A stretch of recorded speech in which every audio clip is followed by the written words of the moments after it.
बिस्मिल्लाहिर्रहमानिर्रहीम। Lecture number 1 class 8 और 9 के लिए बेसिक कंसेप्ट ऑफ ज्योमेट्री हम आज आपको समझाएंगे। जो अगर आप देखते हैं तो मैथ्स के जो है ना क्लास 8 और 9 के पेपर के सेक्शन सी को कवर करता है।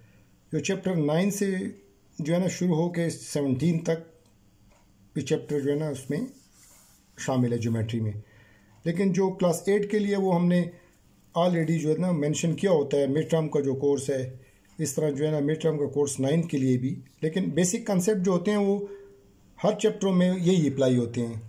ये हम आपको ओरल तो होमवर्क में भिजवा चुके हैं, लेकिन आप इसको पढ़ के अपने पास अगर एक कॉपी में लिख लें तो ये आपके लिए फॉर एवर जो है वो काफ़ी जो है ना फ्रूटफुल साबित होंगे। ये देख लें आप बुक के पेज में जब आप आते हैं तो ये देख लें चैप्टर नंबर 9 से लेकर इंट्रोडक्शन टू कोऑर्डिनेट ज्योमेट्री, ये हम 9th में पढ़ाते हैं बच्चों को।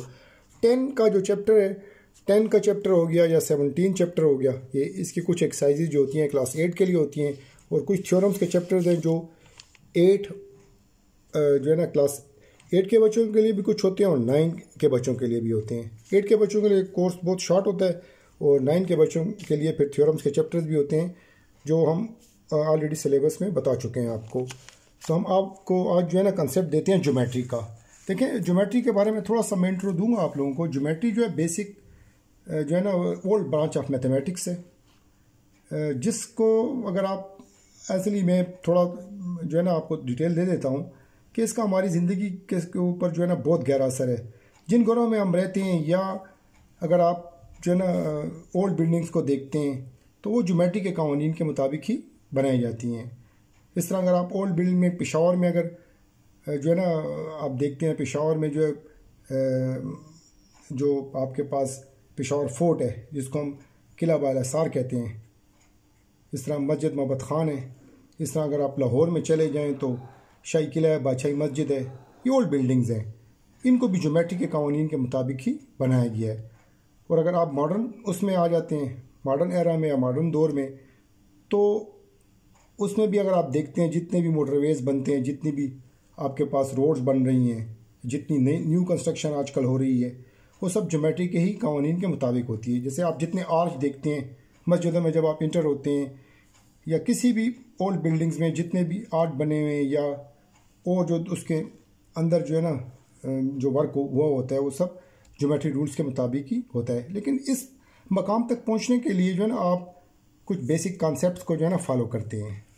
इस तरह अगर आपकी बुक में जो कोर्स मेंशन है उस को जो है ना कॉन्सेप्ट को समझने के लिए भी आप बेसिक चीज़ें पढ़ेंगे। बेसिक कॉन्सेप्ट एंड डिफिनेशन है उसको हम देखते हैं। तो हम अपनी पहली डिफिनेशन बच्चों को देखें। पहले इंट्रो मैंने दे दिए आपके पास। फिर कौन से वाला है? पॉइंट, लाइन, लाइन सेगमेंट, रे, angle, kinds of angles, parallel lines, perpendicular lines, intersecting lines. ये हमारे लेक्चर 1 का जो है वो मेन फोकस है। इसके ऊपर हम आपको डिटेल देंगे। नेक्स्ट देखें, फर्स्ट मैंने ज्योमेट्री की डिफिनेशन बताई है। जियो मीन अर्थ और मेट्रन मीन मेजरमेंट्स, यानी स्टडी ऑफ अर्थ मेजरमेंट। ज़मीन के छोटे छोटे टुकड़ों को लेके, ठीक है, ओल्ड ज़माने के अंदर जो है ना जितने भी साइंटिस्ट थे वो ज्योमेट्री के रूल्स ही को जो है ना बीच में अप्लाई करते थे। अब आते हैं आपको पहला कंसेप्ट जो है ना वो क्लियर करते हैं कि इसके ऊपर पॉइंट, लाइन, सेगमेंट और रे के ऊपर क्या है।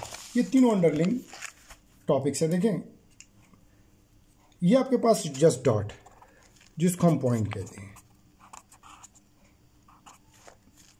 इसकी ना कोई लेंथ है ना वॉल्यूम है, ठीक है। जस्ट डिफिनेशंस के लिए पॉइंट हम डालते हैं। इस पॉइंट से ही कंसेप्ट बनते हैं सारे। आपने पॉइंट लिए, बहुत से पॉइंट इकट्ठे किए, तो अगर आपने फिक्स कर दिया इस पॉइंट्स को, point denoted by capital alphabets, याद रखें, ए, बी, सी एक्सेट्रा। 2 पॉइंट्स लिए और उसके बीच जितने भी पॉइंट्स बनते हैं सब, this is called line segment.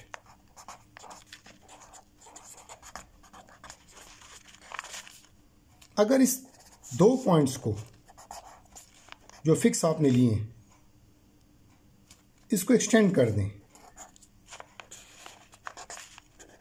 आप बी के अपोजिट डायरेक्शन, ये बी पे ए के अपोजिट डायरेक्शन में आप जा रहे हैं, बी को एक्सटेंड किया, इस तरह ए को एक्सटेंड किया बोथ डायरेक्शन में, तो इसको हम कहते हैं लाइन। और अगर आपने एक पॉइंट फिक्स किया और एक को आप एक्सटेंड कर लेते हैं, ये देखें एक पॉइंट फिक्स है ए और बी को आपने एक्सटेंड कर लिया, तो ये कंसेप्ट देते हैं रे का। ये तीनों डिफिनेशन अंडर लिंक है आपस में। कोई पहले लाइन सेगमेंट को डिफाइन कर देता है, कोई लाइन को, रे को, ठीक है, लेकिन बेसिक कंसेप्ट इनमें एक है, एक्सटेंशन है पॉइंट्स की। नेक्स्ट हम आपको फिर जो इन रे को या इन लाइन सेगमेंट्स को, ठीक है जी, मिलाएंगे आपस में तो नई डिफिनेशन क्रिएट करेंगे। पहले आप देख लें यहाँ पे इन डेमोन्स्ट्रेटिव ज्योमेट्री पॉइंट को लिया हमने। We can not be defined a point, only a dot is used, it is denoted by capital letters of English alphabets. Okay बच्चों, next line segment. If A and B are any two points, then the line segment AB or AB, ऊपर देखें बार डालिए, इसका मतलब line segment is, segment हिस्सा is set consisting of what? Point A and B. Definition complete नहीं है।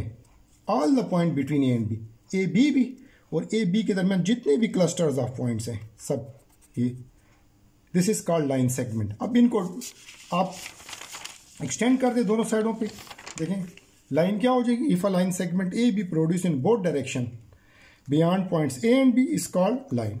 इसको line segment और इसको एक्सटेंड कर लिया। वी कैन राइट, लाइन को हम इस फॉर्म से डिनोट करेंगे, ऊपर दो एरोस, ठीक है जी, बोथ डायरेक्शंस में एरोस लगेंगे आपके पास। नेक्स्ट है ray. If a line segment A B is produce beyond A और B in the same direction, then ray AB is set consisting of line AB, ABB और B के all the points beyond B on the same direction। देखें same direction में beyond B। अगर इसको fix करें तो आपको इस साइड पे ठीक आना पड़ेगा। अब नेक्स्ट इसी से आपके पास एक कंसेप्ट जनरेट होता है जिसको हम कहते हैं एंगल। देखें एंगल क्या है, सिंपल समझो, ये बच्चा जानते हैं रे है, ठीक है, ये रे। अगर रे को आप देखें मैंने जो डिफाइन किया, रे को मैं अक्सर बच्चों को कहता हूँ यार सूरज की शुआएं, सूरज की शुआएं क्या, सूरज फिक्स है और शुआएं ज़मीन की डायरेक्शन में आ रही हैं, तो सूरज का वो पॉइंट फिक्स हो गया और दूसरी तरफ ज़मीन की तरफ वो शुआएं आ रही हैं, तो क्या है ये आपके पास रे को, इसलिए रेज, सन रेज कहते हैं उसको। ओके बच्चों, अब दो रेज आप ले लें, ये दो रेज, ये भी रेज, ये भी रेज। अब इन दोनों रे को ज्वाइन कर लें आप, तो दिस इज कॉल्ड एंगल। ये देख लें, दो रे को आपने ज्वाइन किया, ये पॉइंट ए हो गया, ये पॉइंट बी हो गया, दिस इज कॉल्ड एंगल। अब जिस पॉइंट पे ये दो रे मिलती हैं उसको हम वर्टेक्स कहते हैं। Is it clear? This is called vertex. और जो ओ से ए तक हिस्सा है और ओ से बी तक, इसको कहते हैं arms, arms, arms of the angle, arms of the angle.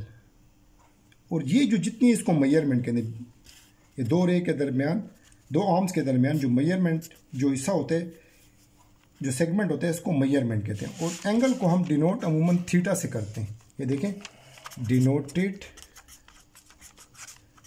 By theta. और मैयर किस में करते हैं? डिग्री में करते हैं। देखें, जैसे हम लिखते हैं 35 डिग्री, ये देखें 35 डिग्री पर डिग्री लिखा होता है, ये जीरो मेंशन है, डिग्री इन ज्योमेट्री के अंदर डिग्री है। और अर्थमेटिक्स में आएंगे या हम रियल नंबर पढ़ेंगे तो उसमें फिर कुछ और कंसेप्ट आपको ठीक है देंगे। ये आपको देखें हमने यहाँ पे बता दिया कि what is angle, kinds of angles, union of two rays having a common end point is called angle. देखें ये एंगल, एंगल को हम देखें अमूमन मेंशन इस तरह से भी कर लेते हैं। देखें ये सिंबल इस तरह से लगा, vertex the point where the arms of the angle meet, जहाँ पे एंगल्स क्या मीट करते हैं उसको हम वर्टेक्स कहते हैं। नेक्स्ट देखें, ये फिर मैंने यहाँ पे the ray B and B C are the arms of the given angle. ये देखें, ये इसके आर्म्स हैं, ये और ये इसके आर्म्स हो गए। ओके बच्चों, नेक्स्ट अब एंगल्स है तो उसकी काइंड्स है। फर्स्ट एक्यूट है, कौन सा एंगल जो 90 से बड़ा, 90 से छोटा और 0 से बड़ा, उसको हम एक्यूट कहते हैं। देखें, इसको मैथमेटिकल सिंबल में मैंने लिखा theta greater than, theta is greater than 0 less than 90 is called acute angle. an angle whose measure is greater than 0 degree less than 90 is called acute angle. Second number देखें, इसकी figure भी मैंने बना दी है. Next, right angle, an angle whose measure is equal to 90 degree, 90 degree mention हो is called right angle. 90 degree का well known angle, बहुत इसकी एप्लीकेशंस है ज्योमेट्री के अंदर. और एब्ट्यूज एंगल थीटा 90 से ग्रेटर लेस देन 180, 180 से कम और 90 से बड़ा. जिधर ओपन साइड है ये थीटा ओपन 90 से बड़ा और 180 से, ठीक है जी, छोटा आ जाएगा. ये बच्चे आपको हमने समझा दी है, जो बेसिक डेफिनेशंस थी कुछ दी हैं.